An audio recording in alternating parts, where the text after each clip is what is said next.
설날 새해 복 많이 받으시기를 바랍니다. 이전과 다르게 끼니 걱정 없이 잘 살게 된 것은 당연히 아주 좋은 일입니다. 근데 갈수록 가족들의 친밀감이 달라져 가는 것 같습니다. 그래서 제가 나이 들어서 그런 건지 설이어도 잔치 분위기는 많이 사라진 것 같습니다. 그래도 좋은 풍속은 전해지고 또 누릴 수 있는 것은 긍정적인 일입니다. 올해는 오늘이 주일이어서 시간이 애매하지만 그래도 설날은 설날입니다. 가족들이 모이면 지내온 이야기를 나누고 또 더 나은 앞날을 바라보면서 소망을 덕담으로 나누게 됩니다. 물론 모이면은 지나온 이야기들 당연히 하게 될 것입니다.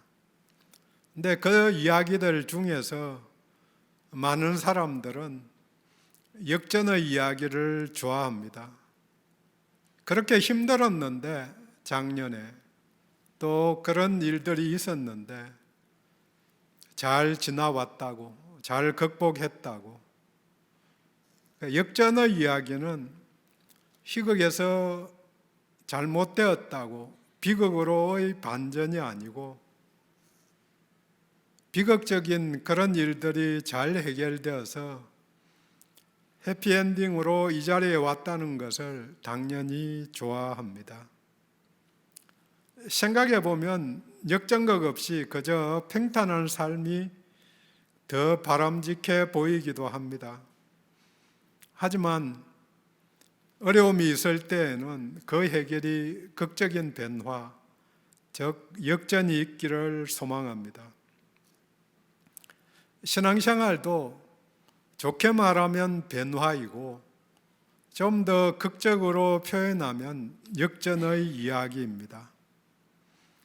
처음 믿음을 결단할 때 인생의 변화가 일어나는 시점이 되고 중요한 결단마다 변화로 이끄는 계기가 됩니다. 여기에 하나님의 은혜가 부어져서 선한 결실이 맺어지게 됩니다. 오늘의 주제어는 절망 가운데 닿는 소망, 곧 역전, 그럼에도 불구하고입니다. 10년 전부터 청년들이 3포 세대, 5포, 7포, 더 늘어서 10포 또는 N포 세대라고 스스로 칭한다는 소식들을 들어왔습니다. 처음에 3포 세대 이야기할 때는 연애 또 거기서 결혼, 더 나아가 출산을 포기한다고, 그래서 3가지 포기하는 것, 이게 늘어나서 5포, 7포, 9포, 10포 포기하는 게 날이 갈수록 늘어난다는 그런 단어를 쓰는 게 안타까운 현실입니다. 세상에서 희망, 소망이 없으면 될 대로 되라고 생각하기 때문에 포기하다 보면 타락하고 또 절망하다가 자살에 이르기까지 합니다. 우리나라에서 평균적으로 작년뿐만 아니라 그 전에도 하루에 30명씩, 한 달에 1000명이 스스로 목숨을 끊었다고 이야기합니다. 환경의 문제가 아니고 소망의 문제이고 또 관계의 문제입니다. 많은 경우에 자살을 하기 전에 자기 괴로움을 알아달라고 가까운 사람들에게 사인을 보낸다고 이야기합니다.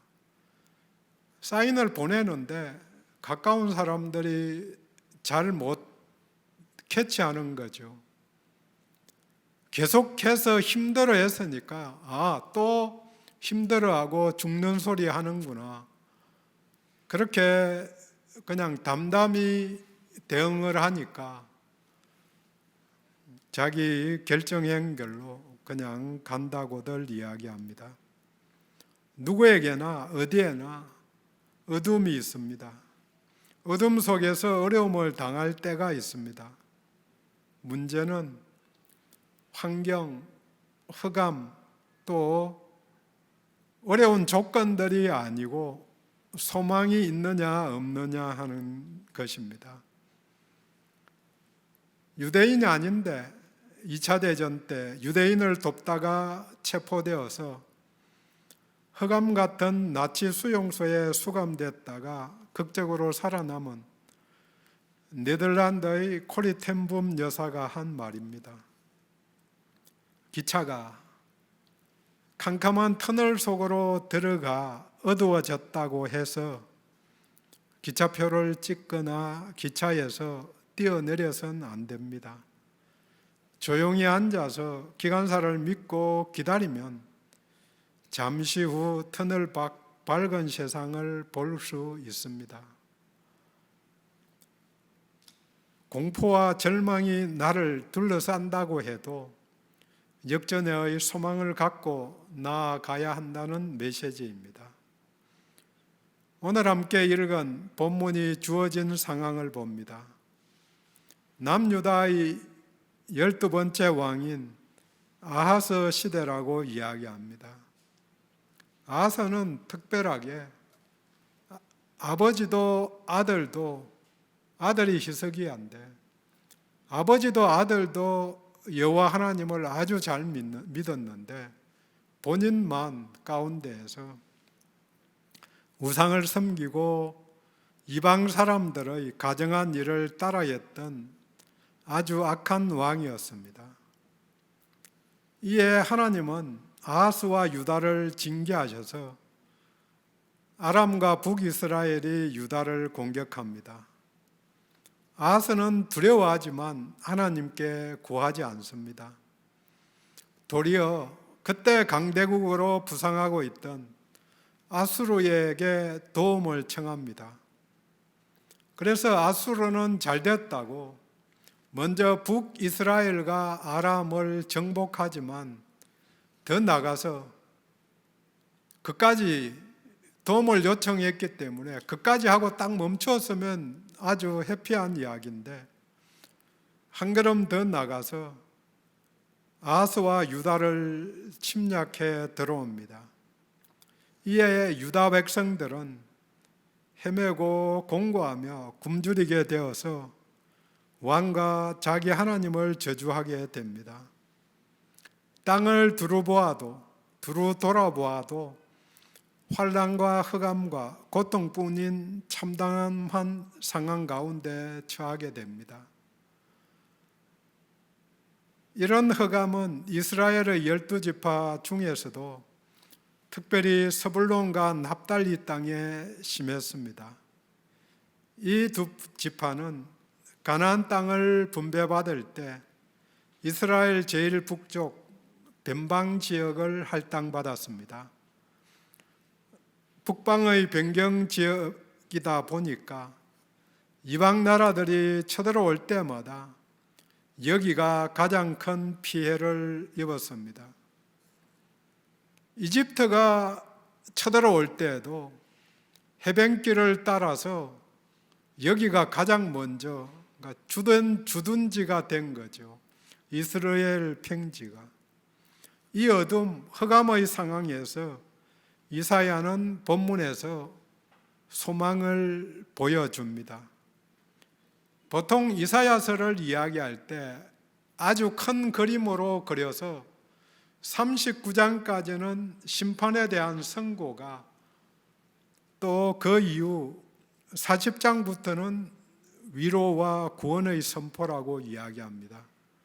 이사야서는 전체가 66장인데 신구약 성경이 66장이고 또 구약 성경이 39장, 신약이 27권인데 39장까지는 심판에 대한 선고, 40장부터는 위로와 구원의 선포라고 이야기를 포괄적으로 그렇게 합니다. 하지만 세부적으로 보면 심판과 구원이 계속해서 반복되고 있는 것을 볼 수 있습니다. 오늘 9장에서 소망의, 구원의 선포가 된 내용을 읽었는데 그 내용 앞에 7장에도 11장에도 메시아 예언과 소망의 말씀을 들을 수 있습니다. 본문은 구원의 선포이지만 본문 앞뒤로 심판의 선언이 나옵니다. 물론 본문 뒤 7절까지는 메시아 예언이 나오면서 그 다음 8절 이하부터 심판 선고가 다시 나오는 거죠. 근데 이 구원은 메시아가 오셔서 행하신다. 하나님의 나라를 여는 악이 곧 예수님의 사역을 보여주는 예언들입니다. 그때나 지금이나 많은 사람들에게 흑암, 압제, 고통이 있습니다. 극단적으로 우크라이나 같은 그런 전쟁 속에 있는 그런 고통도 있지만 일상에서도 어려움들이 있는 거죠. 현재 어려움을 겪고 있는 사람들도 있고 과거에 겪은 사람들도 있을 것입니다. 모든 일이 평안하게 내가 원하는 대로 어려움 없이 살아가는 사람들은 극히 일부일 것입니다. 개인의 문제 때문에 자신의 잘못으로 고통을 겪을 수도 있지만 사회적인 불의가 만연해서 고통을 겪을 수도 있습니다. 어떤 상황이든 극복하는 데에 오늘 말씀이 함께 하시기를 원합니다. 본문 바로 앞에 8장 마지막 절이 22절인데요. 22절에 땅을 굽어보아도 환난과 흑암과 고통의 흑암뿐이니 이 상황에 대한 반전이 본문입니다. 그런데 본문 9장 1절에 히브리어 성경에서는 맨 처음 시작을 키라는 접속사가 들어가는데 곧 앞 문장과의 대조를 이야기합니다. 이 의미가 그러나 또는 그럼에도 불구하고라고 번역할 수 있는 단어입니다. 그래서 오늘 설교 제목을 그럼에도 불구하고라고 잡았습니다. 그럼에도 불구하고 우리 하나님께서 대역전극을 펼치십니다. 역전의 하나님이십니다.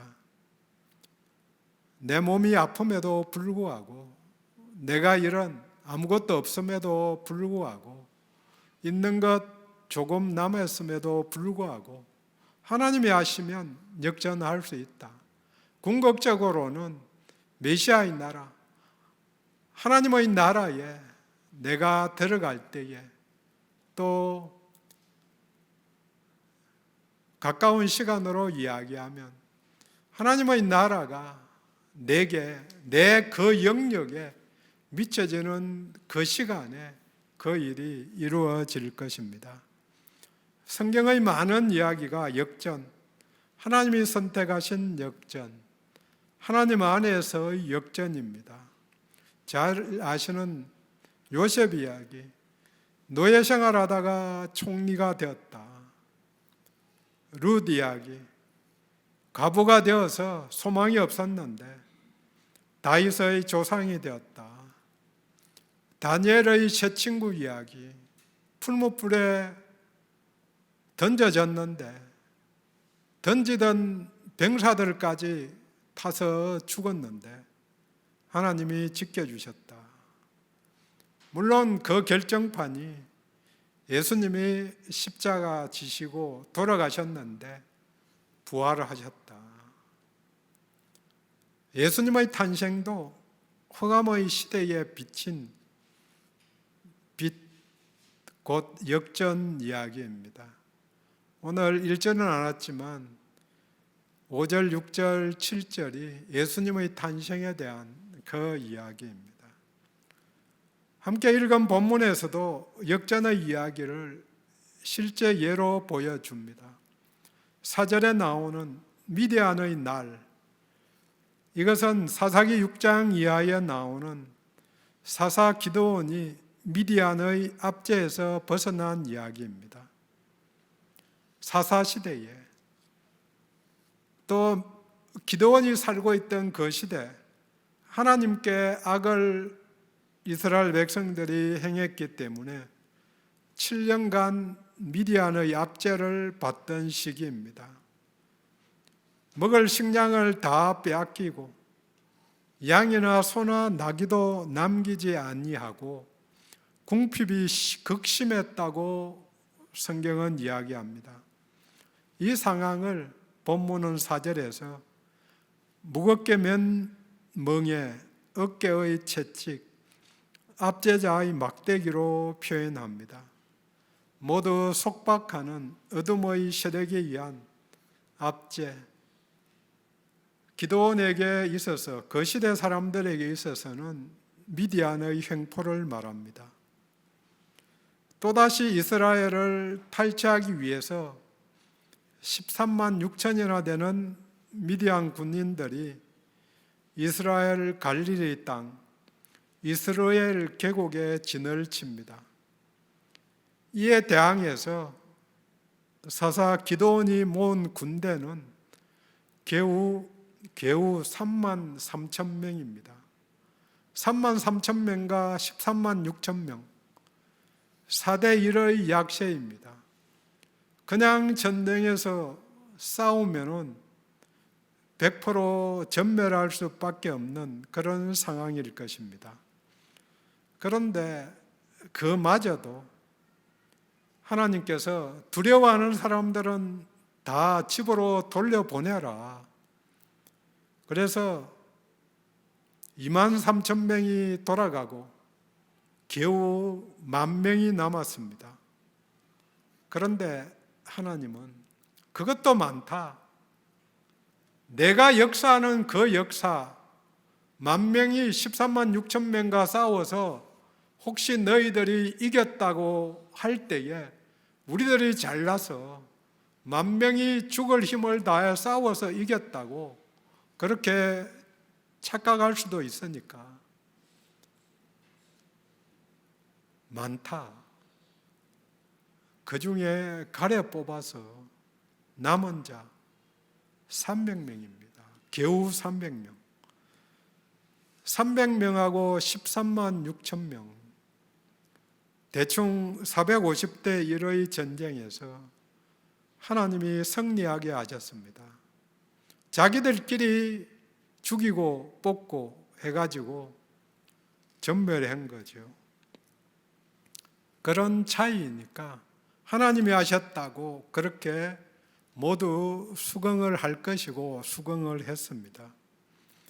지극히 적은 수로 많은 대적들을 물리친 그 사건을 봐라. 하나님이 함께 하시면, 하나님이 역사하시면 뒤집을 수 있다. 초자연적인 권능을 하나님께서 분명하게 드러내신 사건입니다. 믿지 않고 악행을 해서 압제를 받던 이스라엘이지만 돌아와서 자신에게 간구하고 의지한 자기 백성을 구원해 주신 하나님, 그런 최악의 조건에도 불구하고 승리하게 하셨습니다. 이런 미디안의 날과 같이 오늘 짧은 본문은 세 가지 역전을 드러냅니다. 물론 그 전제가 6절 뒤에 드러낸 메시아 되신 예수님이 오신 일입니다. 예수님이 오시면 세상이 바뀝니다. 평강의 나라, 하나님의 나라가 열려지기 때문입니다. 하나님이 펼치신 역전, 첫 번째는 흑암에도 불구하고 하나님께서 빛으로 인도하십니다. 1절에 전에 고통받던 자들에게는 흑암이 없으리로다. 2절 흑암에 행하던 백성들이 큰 빛을 보고 사망의 그늘진 땅에 거주하던 자에게 빛이 비치도다.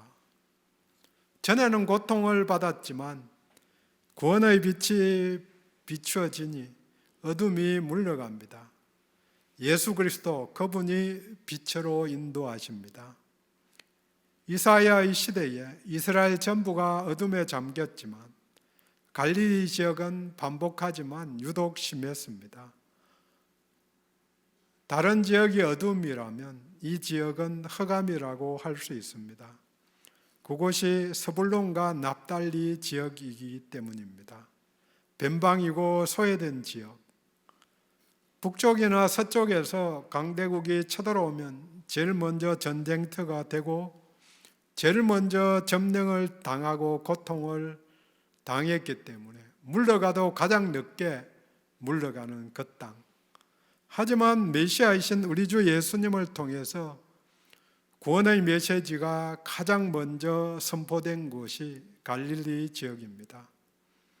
예수님이 마태복음 4장 13절 이하 내용입니다.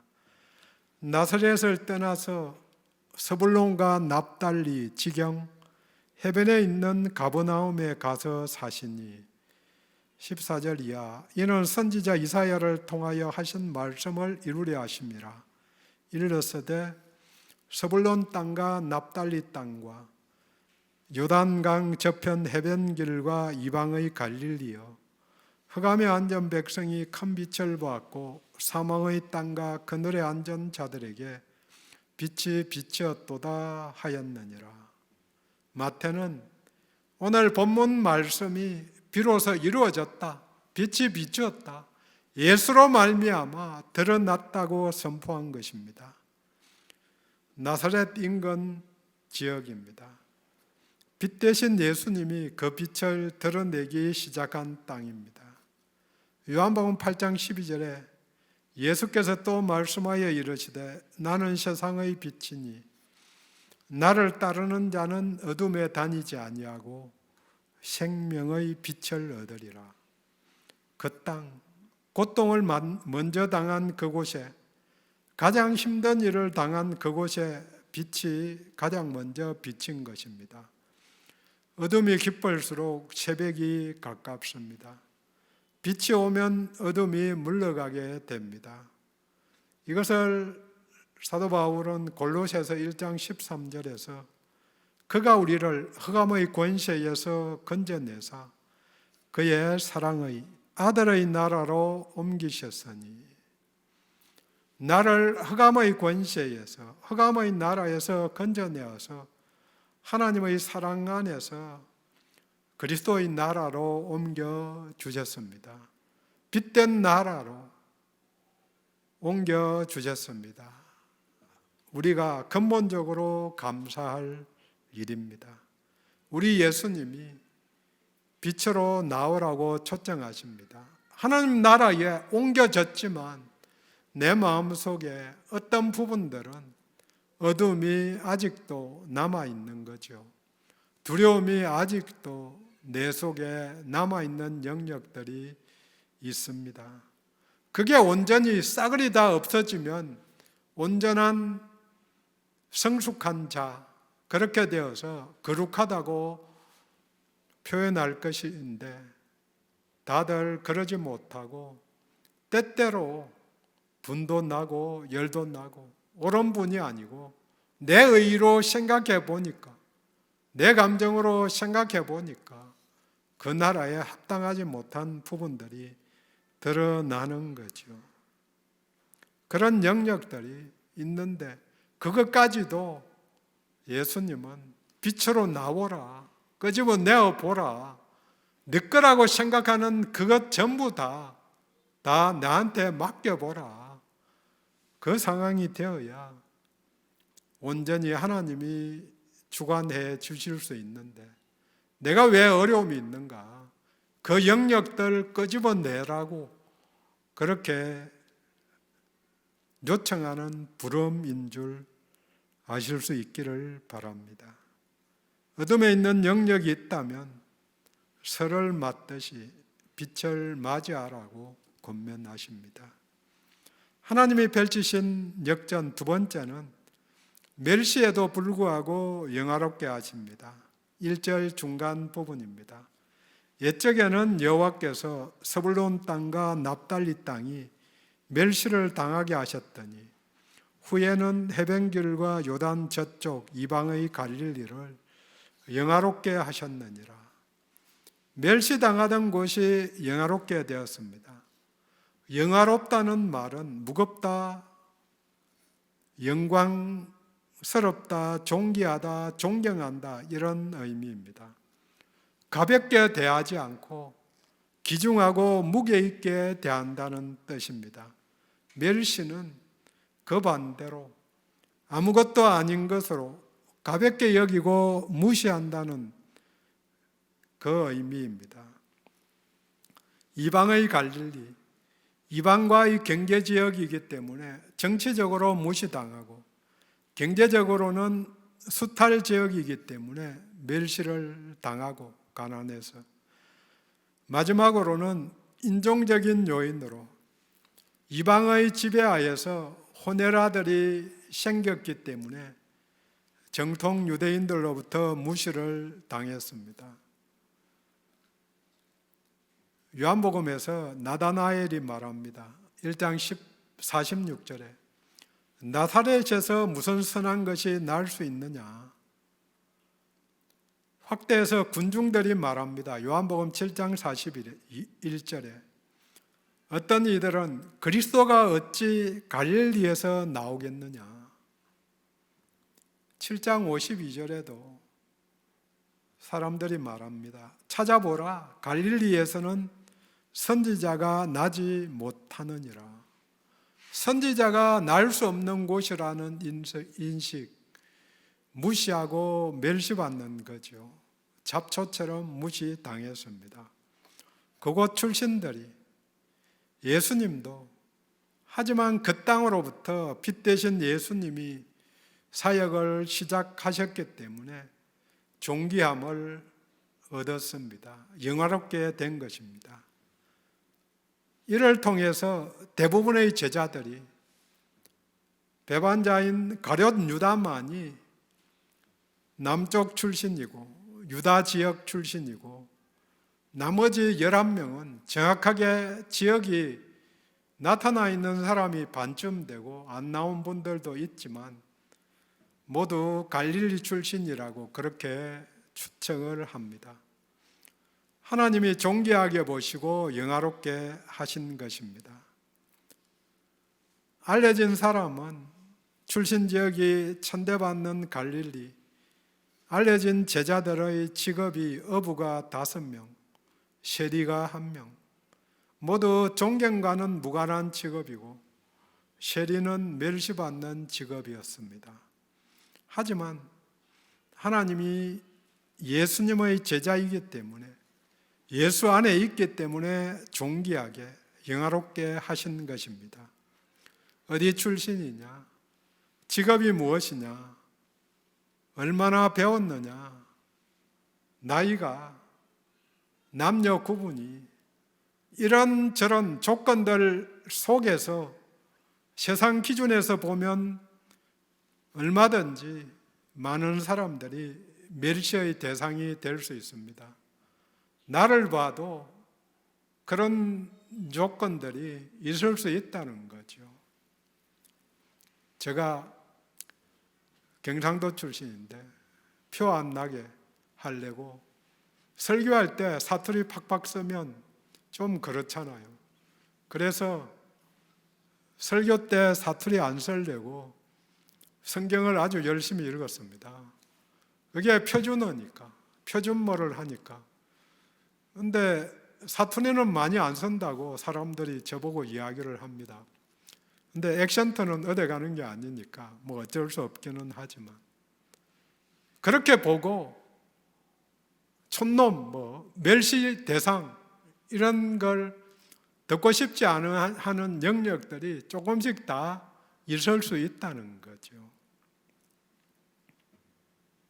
세상 기준에서는 멸시의 대상이 될 수 있을 수도 있지만 아무것도 없어도 우리 하나님이 존귀하다고 인정하셨기 때문에, 자녀라고 인정하셨기 때문에, 내 백성이라고 하셨기 때문에 하나님의 존귀하심에 편성해서 존귀하게 된 것입니다. 올해는 존귀함을 스스로도 주변을 통해서도 존중받는 모두가 되기를 원합니다. 가까운 사람부터 존중해야죠. 근데 가깝기 때문에 쉽게 말하기가 쉬운데, 그럴수록 존중하면 내게도 존중이 돌아오는 거죠. 스스로를 위해서 가족들을 그래서 누가 이야기하죠. 왕으로 대접하면 내가 왕비가 되고, 왕비로 대접하면 내가 왕이 되는 건데 같이 사니까. 하나님이 펼치신 역전 세 번째는 고통에도 불구하고 하나님께서 즐거움으로 바꾸십니다. 3절입니다. 주께서 이 나라를 창성하게 하시며 그 즐거움을 더하게 하셨으므로 추수하는 즐거움과 탈취물을 나눌 때의 즐거움 같이 그들이 주 앞에서 즐거워하오니. 하신 일 두 가지를 표현합니다. 창성케 함과 즐거워함. 근데 즐거움은 무려 4번씩이나 반복하며 강조합니다. 창성케 함은 후손들이 번성하게, 양적으로 풍성함을 주신 거고, 또 고통을 벗겨내고 즐거움을 주신 것은 질적인 변화를 주신 것입니다. 즐거움에 대해서 그 실제적인 예로 추수하는 즐거움을 말합니다. 수확과 결실의 기쁨입니다. 농부가 몇 달 동안 수고한 노동의 대가를 추수해서 얻을 수 있습니다. 추수하는 자도 즐겁지만 핵곡식을 먹는 사람들도 즐거운 일입니다. 추수하는 일보다 더 기쁜 일은 가정에서 아기를 얻는 기쁨입니다.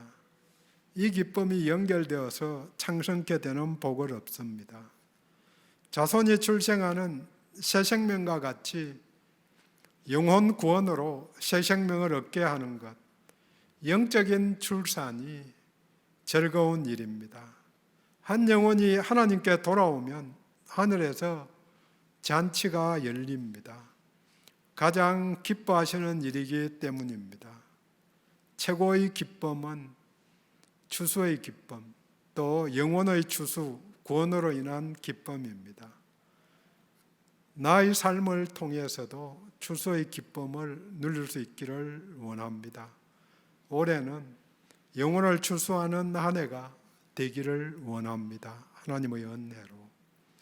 즐거움에 대해서 두 번째로는 탈취물을 나눌 때의 즐거움이라고 표현합니다. 전쟁에서 승리하여 얻게 된 전리품을 나누는 즐거움입니다. 물리적인 전쟁도 있지만 성도들은 마귀 사탄과 악의 세력과 전쟁하는 영적인 전쟁터에 서 있는 군사들입니다. 내 영혼을 지켜내기 위한 싸움입니다.